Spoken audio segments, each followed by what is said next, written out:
Happy birthday to Dead Rest. Happy birthday to Dead Rest. I can't believe my business turns 5 today. 5 freaking years. Like, what the beep? Most businesses don't make it past the 5-year mark. But I did. And I am so excited, so thrilled, and so grateful.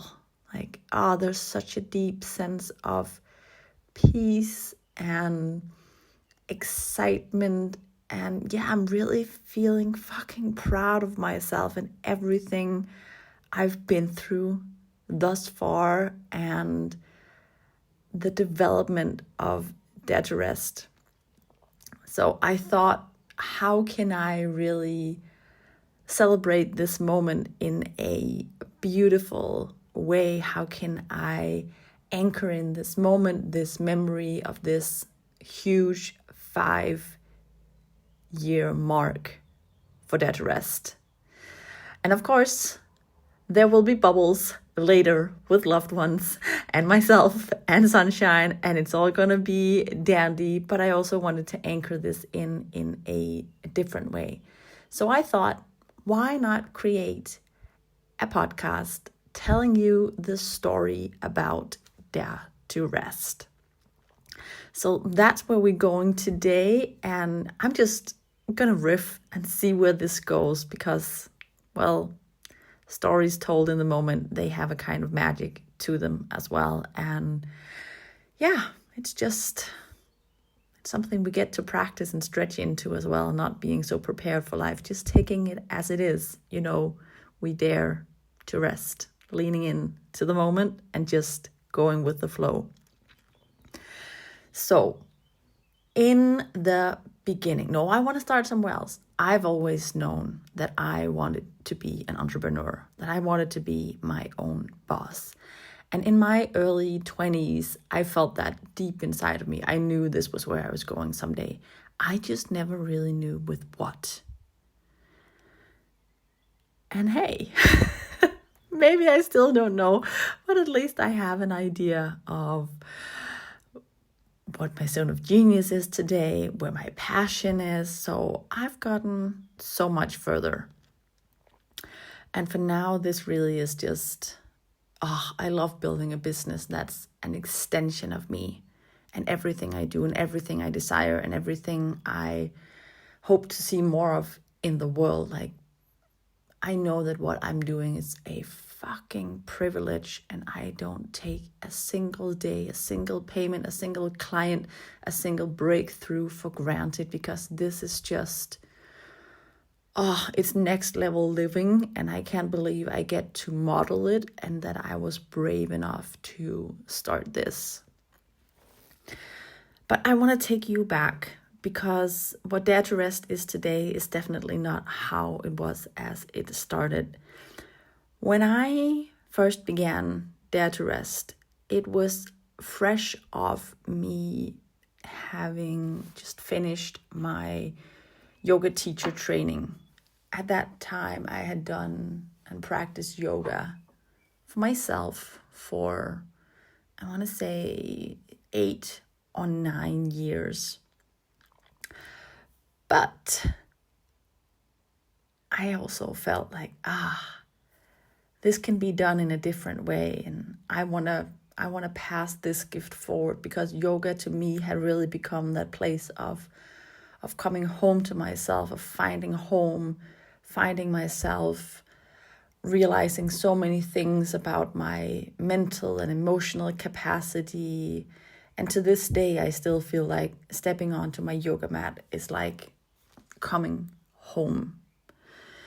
So I wanted to give that gift to other people, teaching them to cultivate that inner sense of peace, and also a flexibility of mind and of the body, because truth is that when we have a flexible body, we have a more flexible mind. And here I'm not talking about crazy yoga poses, putting your leg on your neck, or being able to, I don't know, bend over backwards in the middle. We're not talking about that. It's more from a functional place of when your body is in flow, free of tension, no stagnations, our mental and emotional capacity grows increasingly. And that's what I wanted to give people. And this really is what birthed the body first concept that governs Dare to Rest today. Because the state of your body dictates the state of your mind. So it's so important to have that grounded, nourished, healthy, stable, safe, yummy relationship to your body. And we're not talking about appearance here. We're not talking about the amount of weights you can lift or how fast you can run. It has nothing to do with performance. It has everything to do with what it feels like to be and live and exist in your body. So the first stage of Dare to Rest really was this: I want to build a yoga business. So I did. So I started practicing yoga, teaching yoga outside. I didn't want to pay for a studio. I'll be honest, that's why I went outside. But also because there was so much magic for me doing yoga outside. It's one thing to do yoga in a studio, and that can be really nice and it feels so good. But doing yoga in connection with nature, being able to tune into wind, to rain, to sunshine, to birds chirping, like all the elements of the nature, when you get to bring that into yoga as well, it's something else. And when I first started teaching yoga outside, it wasn't a common thing. I actually want to say I was one of the first yoga teachers in Denmark to start teaching yoga frequently outside. So I did that, and for, I don't even remember how many years I did it. I think it must have been like 5 years straight that I did this. 5 years of teaching outdoor yoga. And the clients I have had in my yoga, can I say studio when it's not when it's not indoor? I don't even know. But the yoga clients I've had in my world over time is just, it's been so rewarding to watch these people say yes to themselves in this way, and to see them really become that more centered, calm, peaceful version of themselves. And the stories I've been told by them and what that yoga gave them over time is just, it warmed my heart, because it really helped people move differently in life. It helped people show up in hard moments in different ways. I remember that I taught yoga in a company at one stage as well. I've actually taught in multiple companies, but there was this woman who had she was going through a divorce, and she really came to the weekly yoga classes to find back to herself, to process all the stored emotions that were just locked up in her body. And it's been more than once that after a yoga class, I sat with my arms around her, held her, and just let her tears flow, because she had gotten in contact with something so deep and profound in her. And that's really what we can do, not only with yoga, but with all the somatic practice that I'm also teaching today in Dare to Rest. But it's so beautiful, because our body really is the portal. I also had another client she's probably been the most consistent yoga client I have had. She was with me every season, everywhere I went, almost every single time. She always came to class. and she had some heart issues at some stage where she had to go through some surgery, and she came back and told me the story about how she had been praised by nurses and doctors by her ability to stay calm, to stay centered, to be with and in herself during that operation and everything she went through. They could just feel that peace, that centeredness, that groundedness in her, and she was certain that it came from what she had been taught and what she'd learned in attending yoga classes with me. And that's just, it's so beautiful. I'm almost tearing up because remembering these moments, it's so beautiful. Like, I get to be a catalyst for people to find that ability in themselves. And that's just, that touches my heart deeply and profoundly. But as the multi-passionate person I am, I even almost at one stage in Dead Rest considered buying a yoga studio, opening a real yoga studio with other teachers, with other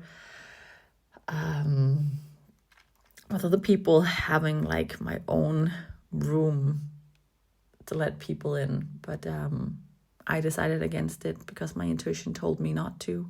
I'm very, very happy that I didn't, because what I learned from bringing yoga to the forefront in my life, not only for myself but also to others, was that if I taught too many classes, if I overdid it, yoga didn't feel like a free space for me anymore.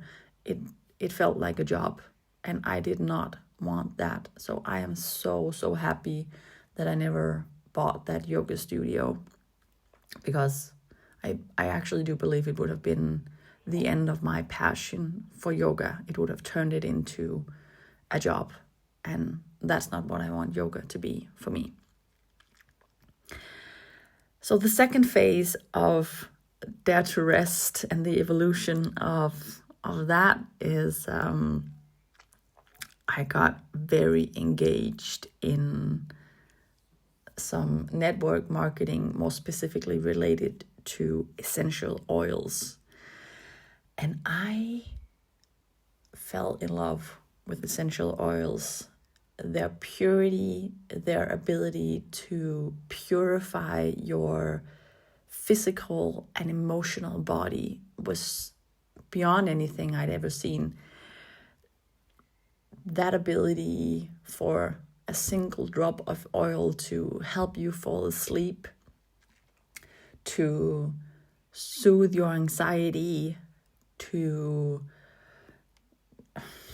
calm itchy skin, like, they had so much potential, and they were so aligned with everything I believed about the body, and the whole journey into the essential oil world and spreading the message about the impact of what essential oil can do for us. It helped me through that purification of my own life. This is the stage of my life where I almost threw out all of my toxic cleaning products. I no longer use perfume.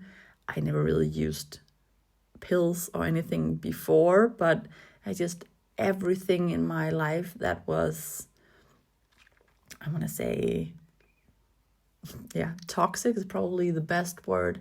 Anything chemically induced, not by nature, I was actually able to replace with essential oils. And what that did to my nervous system and the sense of peace and calm I felt in my body was unheard of. Like, I had not at that stage truly, genuinely considered the impact of the compounding effect of the toxic load we do on our body. I just thought my body can handle that. It knows how to get rid of everything. And it does, and it tries. but it definitely also leaves a huge impact, because what I experienced on the other side of purifying my life and using essential oils as supplements, as replacements for basically everything in my life that I either put in or on my body was profound. And again, I was passionate. I saw the impact of this and like, everybody needs to know this.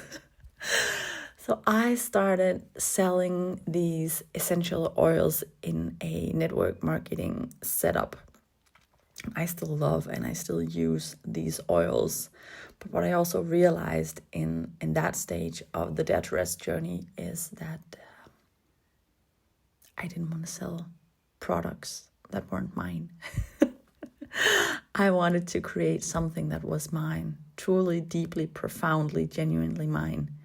But of course, every single step in the journey makes sense when we look back at it. That's the way it's been for Dare to Rest so far. That's the way it is in my life, in your life, when we sit back. We're always able to connect the dots looking back, because what entering this essential oil world did to me was it also introduced me to personal development. It introduced me to human design. It introduced me to numerology. So all the elements that now have been built into the Dare to Rest universe. And that's really where I also found the courage to say, okay, so what else can I do than selling oils? What else can I do than teaching yoga? And that's where I realized, shit, coaching. Like, I've always been coaching other people, no matter what element of my life, no matter what job I look back at, no matter what phase of life, I've always had those coaching abilities. So I decided, why not give this a try? And of course, my coaching business has grown as well, and my mentoring skills and everything, because as humans, we just evolve, we grow, things change and shift. But when I first started the coaching business, I really, really wanted to help people either recover from stress or prevent stress altogether. So I created this absolutely amazing product called Super Happy, Super Human, a 12-week program where you partially have some audio, some self-study work, and then it's paired with one-on-one coaching with me. And that program is just, I want to say, everyone, as far as I know still, who has gone through that program, they had all suffered from stress once or multiple times in their life.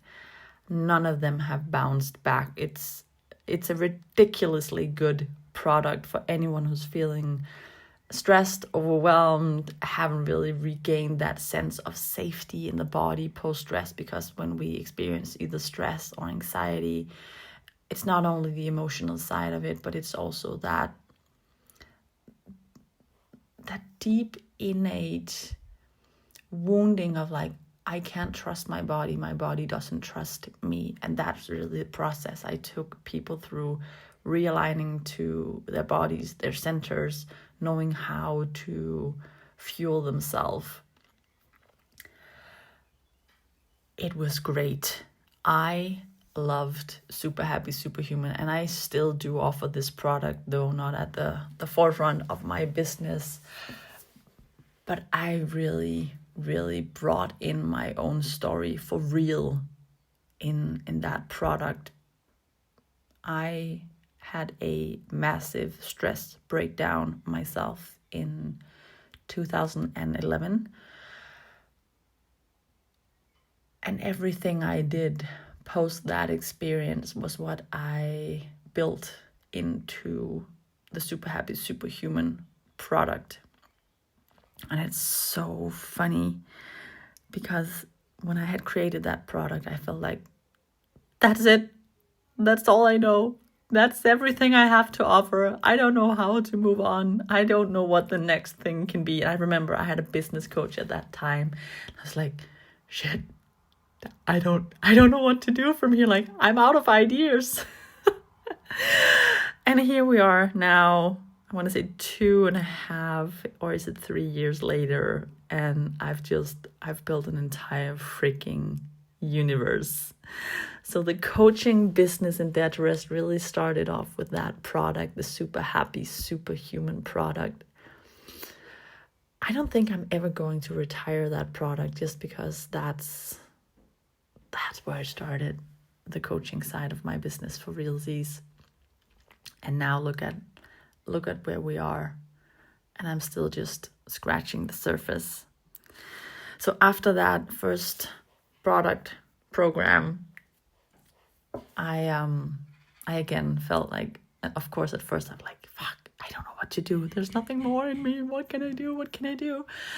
So I decided to really dive deeper into myself and expand my own self-exploration, who I am as a being, grow my confidence, my skills, my emotional mastery, my personal leadership. And as I've taken and evolved myself, every little program I've created ever since, and every program I'm ever going to create, will be pieces of myself, pieces of my own journey. And that's the beauty. As long as I grow, my business gets to grow, and you get to grow right alongside with me. So that's where we are now. I have no idea where Dare to Rest is going to go in the future. I have big dreams of an international brand, of Dare to Rest being not just a brand, but like a mantra you say to yourself so often in life. I desire that this goes big, and it also scares the hell out of me. But I'm willing to play. I'm willing to get my ass in the arena and see where this can take me. But what I know is that how this started, how this was founded with that body first approach, that's never going to go away. But I also know that what I experienced and learned back then was just the beginning. There's so many elements to that beautiful, wonderful body of ours and what it can do. And we only have that one singular body. We need to take so good care of it. Like, our dreams literally need a safe place to land.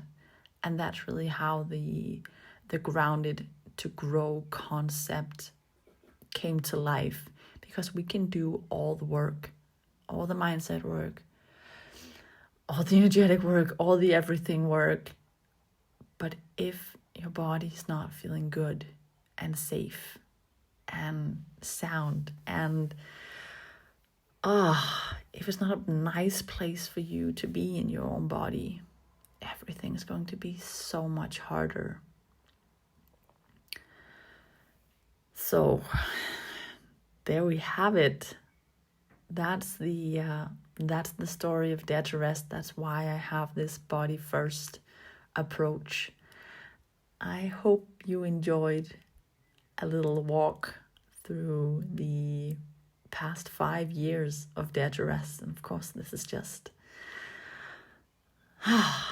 just the first baby steps still of something so big, so huge that my brain can't even dream it up. It's going to be phenomenal, and I'm so excited. And I sincerely hope that you will walk some steps of your life with me in one of the many ways that you can now work with Dare to Rest. So I'll be spending the rest of the day in celebration, in joy, in awe of what life has brought me so far and what I've co-created with life, because this is a very, very special day. Thank you so much for tuning in. I hope to see you soon, either in the Dare to Rest universe or on the next episode of the Dare to Rest podcast. I hope you have a beautiful, beautiful day.